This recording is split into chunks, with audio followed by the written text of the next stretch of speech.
2021년 7월 17일 토요일 새벽 기도회를 하나님 앞에 드리시겠습니다. 하나님의 말씀은 고린도전서 9장입니다. 내가 자유인이 아니냐, 사도가 아니냐, 예수 우리 주를 보지 못하였느냐, 주 안에서 행한 나의 일이 너희가 아니냐, 다른 사람들에게는 내가 사도가 아닐지라도 너희에게는 사도이니 나의 사도됨을 주 안에서 인친 것이 너희라. 나를 비판하는 자들에게 변명할 것이 이것이니 우리가 먹고 마실 권리가 없겠느냐. 우리가 다른 사도들과 주의 형제들과 게바와 같이 믿음의 자매된 아내를 데리고 다닐 권리가 없겠느냐. 어찌 나와 바나바만 일하지 아니할 권리가 없겠느냐. 누가 자기 비용으로 군 복무를 하겠느냐. 누가 포도를 심고 그 열매를 먹지 않겠느냐. 누가 양떼를 기르고 그 양떼의 젖을 먹지 않겠느냐. 내가 사람의 예대로 이것을 말하느냐. 율법도 이것을 말하지 아니하느냐. 모세의 율법에 곡식을 밟아 떠는 소에게 망을 씌우지 말라 기록하였으니 하나님께서 어찌 소들을 위하여 염려하심이냐. 오로지 우리를 위하여 말씀하심이 아니냐. 과연 우리를 위하여 기록된 것이니 밭가는 자는 소망을 가지고 갈며 곡식 떠는 자는 함께 얻을 소망을 가지고 떠는 것이라. 우리가 너희에게 신령한 것을 뿌렸은즉 너희의 육적인 것을 거두기로 과하다 하겠느냐. 다른 이들도 너희에게 이런 권리를 가졌거든 하물며 우리일까 보냐. 그러나 우리가 이 권리를 쓰지 아니하고 범사에 참는 것은 그리스도의 복음에 아무 장애가 없게 하려 함이로다. 성전의 일을 하는 이들은 성전에서 나는 것을 먹으며 제단에서 섬기는 이들은 제단과 함께 나누는 것을 너희가 알지 못하느냐. 이와 같이 주께서도 복음 전하는 자들이 복음으로 말미암아 살리라 명하셨느니라. 그러나 내가 이것을 하나도 쓰지 아니하였고 또 이 말을 쓰는 것은 내게 이같이 하여 달라는 것이 아니라 내가 차라리 죽을지언정 누구든지 내 자랑하는 것을 헛된 대로 돌리지 못하게 하리라. 내가 복음을 전할지라도 자랑할 것이 없음은 내가 부득불 할 일임이라. 내가 복음을 전하지 아니하면 내게 화가 있을 것이로다. 내가 내 자의로 이것을 행하면 상을 얻으려니와 내가 자의로 아니한다 할지라도 나는 사명을 받아노라.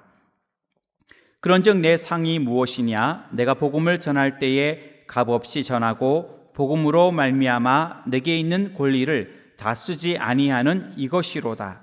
내가 모든 사람에게서 자유로우나 스스로 모든 사람에게 종이 된 것은 더 많은 사람을 얻고자 함이라. 유대인에게 내가 유대인과 같이 된 것은 유대인들을 얻고자 함이요 율법 아래에 있는 자들에게는 내가 율법 아래에 있지 아니하나 율법 아래에 있는 자 같이 된 것은 율법 아래에 있는 자들을 얻고자 함이요 율법 없는 자에게는 내가 하나님께는 율법 없는 자가 아니요 도리어 그리스도의 율법 아래에 있는 자이나 율법 없는 자와 같이 된 것은 율법 없는 자들을 얻고자 함이라. 약한 자들에게 내가 약한 자와 같이 된 것은 약한 자들을 얻고자 함이요 내가 여러 사람에게 여러 모습이 된 것은 아무쪼록 몇 사람이라도 구원하고자 함이니 내가 복음을 위하여 모든 것을 행함은 복음에 참여하고자 함이라.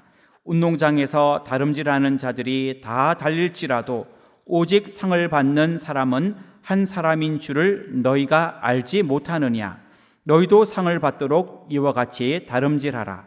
이기기를 다투는 자마다 모든 일에 절제하나니 그들은 썩을 승리자의 관을 얻고자 하되 우리는 썩지 아니할 것을 얻고자 하노라. 그러므로 나는 다름질하기를 향방 없는 것 같이 아니하고 싸우기를 허공을 치는 것 같이 아니하며 내가 내 몸을 쳐 복종하게 함은 내가 남에게 전파한 후에 자신이 도리어 버림을 당할까 두려워함이로다. 아멘.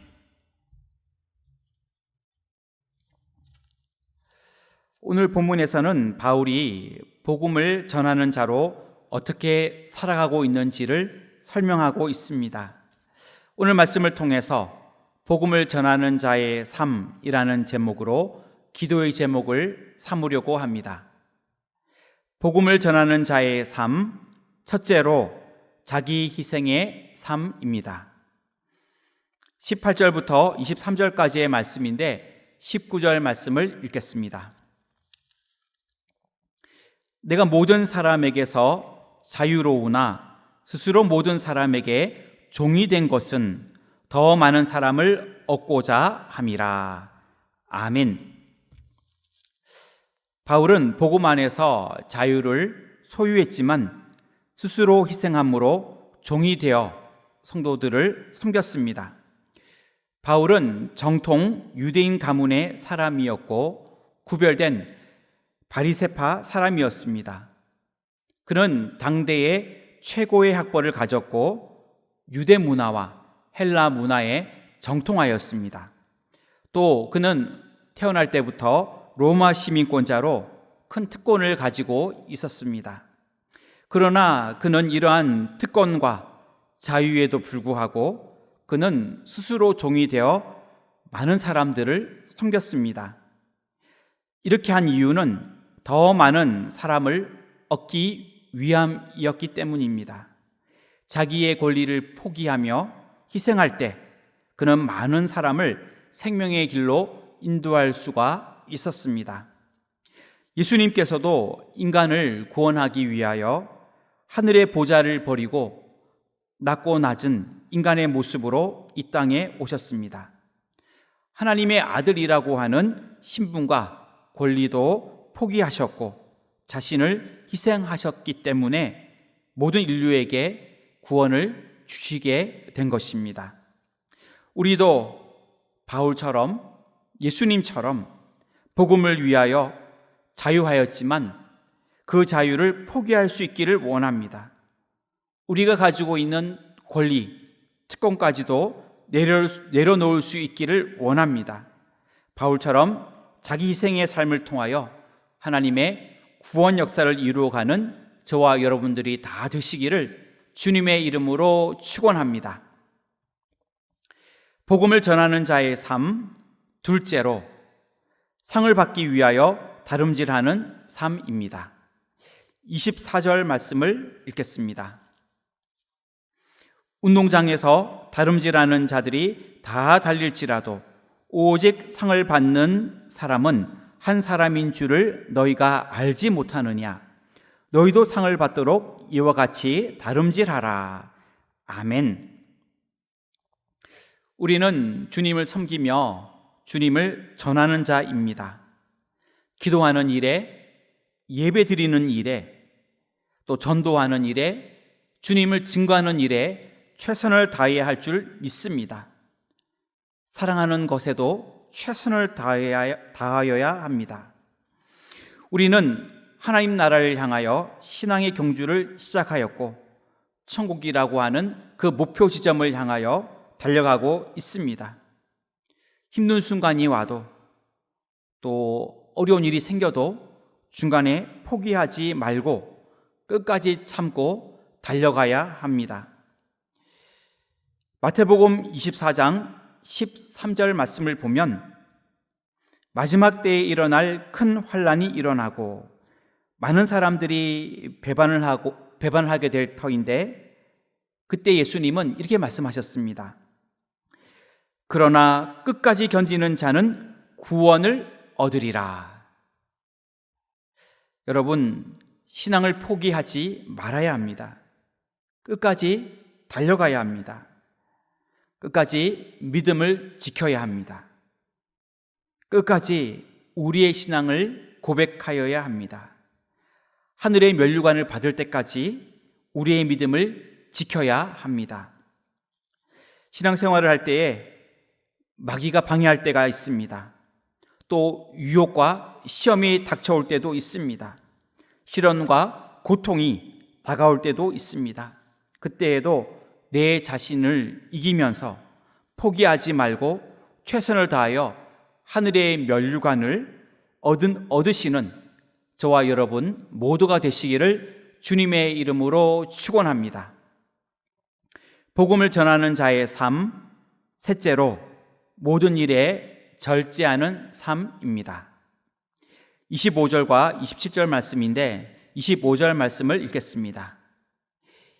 이기기를 다투는 자마다 모든 일에 절제하나니 그들은 썩을 승리자의 관을 얻고자 하되 우리는 썩지 아니할 것을 얻고자 하노라.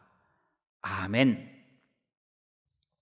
절제라고 하는 말의 사전적인 의미는 정도를 넘지 않도록 알맞게 조절하거나 제어함입니다. 자신을 조절할 수 있는 힘이 바로 절제입니다. 신앙의 경주를 하는 사람에게는 수많은 절제가 필요합니다. 절제는 자기 통제를 의미합니다. 자기의 욕구를 누르는 것입니다. 하고 싶은 것을 다 하거나 말하고 싶은 것을 다 하고 나의 것을 가지고 내 마음대로 다 사용하면 어떻게 보면 그것은 나의 권리라고 생각할 수도 있지만 하나님을 일을 할 때 그것이 오히려 걸림돌이 되고 방해가 될 수가 있습니다. 싸움 중에서 가장 어려운 싸움은 바로 자기 자신과의 싸움입니다. 그래서 바울은 27절에도 보면 내가 내 몸을 쳐 복종하게 함은 이렇게 말하고 있습니다. 자기의 몸을 쳐서 복종시키며 절제한다는 것입니다. 우리가 절제하지 못하게 되면 마귀의 노예가 됩니다. 그렇기 때문에 우리는 절제하는 삶을 살아야 하는 것이고 말을 절제하고 때로는 음식도 절제하고 욕심도 절제하고 물질도 절제하고 화와 분노와 같은 감정도 절제하여야 합니다. 복음을 위해 절제하지 못하게 될 때에 우리는 주위 사람들에게 상처 주는 말을 하게 되고 또 과욕을 부리게 됩니다. 그러면 꼭 시험에 들어서 또 유혹에 빠지게 되고 큰 어려움을 겪게 되는 것입니다. 주님은 우리에게 복음을 위하여 절제의 삶을 살아가라고 말씀하고 있습니다. 절제하는 자만이 승리의 면류관을 쓰게 되고 승리의 감격을 누릴 수가 있게 되는 것입니다. 저와 여러분 모두가 오늘 하루도 절제를 통하여 주님을 기쁘시게 하는 복된 삶을 살아갈 수 있기를 주님의 이름으로 축원합니다. 말씀을 정리하겠습니다. 바울은 자신을 향해 이렇게 말하고 있습니다. 복음을 전하는 삶에 대하여 자기 희생의 삶을 살 것을 말하고 있습니다. 상을 받기 위하여 다름질하는 삶을 살아가기를 말하고 있습니다. 모든 일에 절제하는 삶을 살아갈 것을 말하고 있습니다. 이러한 저와 여러분들의 삶이 되시기를 주님의 이름으로 축원합니다. 기도하겠습니다. 하나님, 2021년 우리 교회는 새 예루살렘 같은 교회가 되기를 소원합니다. 강림하는 교회, 함께하는 교회, 씻음받는 교회가 되도록 축복하여 주시옵소서. 하나님, 2주 동안 사회적 거리두기 4단계가 진행하고 있습니다. 하나님, 2주 동안 가정에서 영상 예배를 드릴 때에도 주님께서 지켜주시고 함께하여 주시고 은혜의 예배가 되도록 인도하여 주시옵소서. 코로나19로 인하여 어려움 중에 있는 우리나라, 세계 모든 나라를 불쌍히 여겨주시고 치유하여 주시기를 원합니다. 우리 모두가 힘들지만 마음을 모아 이 어려움을 잘 이겨낼 수 있도록 인도하여 주시옵소서. 우리나라와 또한 민족과 대통령을 붙들어 주시고 또 인도 캄보디아 미전도 종족 해외 선교위회와 조도 국내 선교위회 하나님 은혜를 내려 주시옵소서. 이 시간에도 기도하는 모든 기도의 제목들, 개인의 건강의 문제, 물질의 문제, 앞길과 직장의 문제, 가정을 위한 모든 기도, 자녀들을 위한 모든 기도 위에 함께하여 주시고 주님이 이 모든 기도 가운데 응답하여 주시옵소서. 하나님, 오늘도 복음 전하는 자의 삶을 살아갈 수 있게 하여 주시고 자기 희생 또 끝까지 다름질하는 그리고 모든 일에 절제하는 삶을 살아갈 수 있도록 주님 함께하여 주시옵소서. 주께서 오늘도 우리와 동행하여 주시기를 원하오며 이 모든 말씀 예수님의 이름으로 기도하옵나이다. 아멘.